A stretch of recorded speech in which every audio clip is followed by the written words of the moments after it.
Yes, mga ka-Q, isang magandang umaga po sa inyo and welcome. At syempre sa lahat ng aking tagapanood na nararating ng QTV all over the world, magandang umaga po. And welcome to Life and Style with Gandang Ricky Reyes.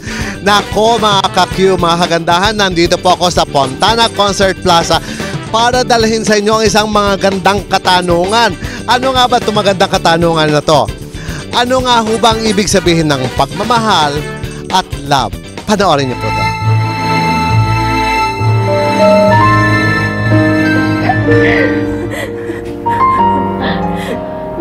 Alam ng Diyos kung gano'n kita kamahal ito. Hindi sa araw na to. Sigurado ko na hanggang ngayon. Magiging kapatid na lang tayo. Alam kong ikaw ang kabiyak ng puso ko. Na tayo nakatata. Johnny! Pero paano tayo magiging maligaya kung ang dami-dami nating nasasaktan?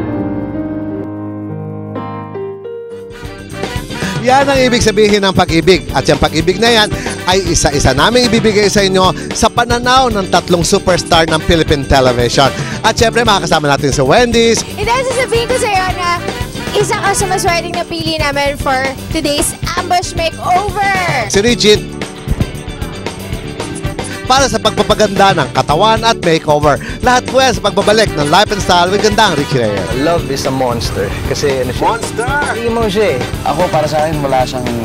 Siguro hindi siya noun para sa isa siyang verb, isa siyang action, isa siyang ginagawa. Ito yung gift na binigay ni Lord sa'yo na kahit sino hindi pwedeng kumuha niyan. Basta ibinigay mo sa tao yung love mo, yun yung pinakakayamanan niya.